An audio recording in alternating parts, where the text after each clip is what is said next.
केली जाणाया माझ्या घरी आधी जण याची करावा या बुजवण झाडी आपण शिवा पासे. कारण असताना सगळे ब्रह्मदेवाला शरण गेले म्हणले. अजून ब्रह्मदेवानं सांगितलं, ब्रह्मदेवानी सगळ्यांनी सांगितलं चाल म्हणले आपले सगळेजण म्हणून कुणाकडे जाऊ, महादेवाकडे जाऊन महादेवाकडे.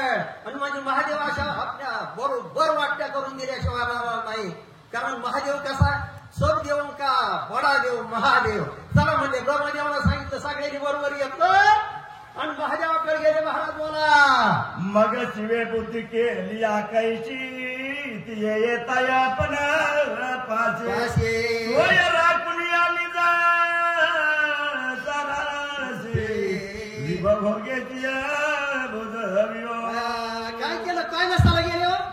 ब्रह्मदेवाने सगळे घेतल्याबरोबर कैलासाच्या ठिकाणी गेले. कैलासाच्या ठिकाणी महादेवाला सभा भरविलेली होते आणि महादेवाला सांगितलं देवा आमच्या वाट्या करून जा म्हणले. कारण हे राम आमचा आहे असं आम्ही तिन्ही पाहतो, स्वर्ग बघून पाहतो असे लोक. तर आमच्या महादेवा आमचा राम आहे, आम्हाला रामाच्या वाट्या करून द्या. हे 100 कोटी रामाने त्याच्या बरोबर वाट्या झाल्या पाहिजेत म्हणले. महादेवाला प्रश्न केला आणि तेव्हाच महादेवानं काय सांगितलं महाराज बोला.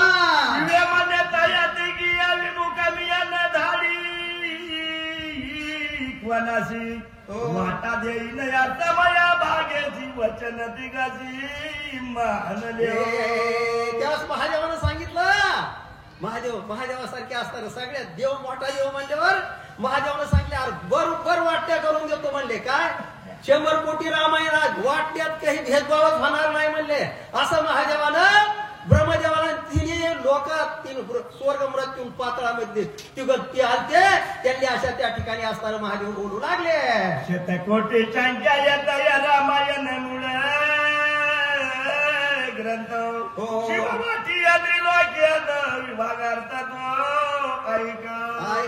महादेवानं सांगितलं वाट्या बरोबर आहे. कारण 100 कोटी रामायण आहे. तुम्ही 3 ठिकाणी वाट्या करायच्या. कशा करतो म्हणजे 33 लाख 33,000 आणि 399 बरोबर आहे ना. अशा प्रकारच्या वाट्या केल्या, बरोबर वाट्या केल्या महादेवानं. आणि तुम्ही असताना याच्यात भेदभाव राहणारच नाही म्हणजे. आता फक्त उरले अक्षर किती 2 महादेव म्हणतोय. मग काय केलं महादेवाने पुढे महाराज बोला. मग ते तिचं लक्ष आणि ते तिचा चंद्र 300 श्लोक ते तिशी आणि एक गुरुलाया. महादेवानं सांगितलं 33 लाख 33,000 300 एकच उरला म्हणले. मग काय उरला एक उरला तर काय गोड आहे किती गोड आहे काय उरला खाली वाट्या झाल्या आणि त्या ठिकाणी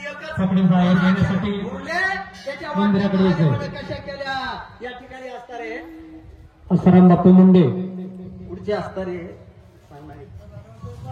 रावसाहेब महाराज मुंडे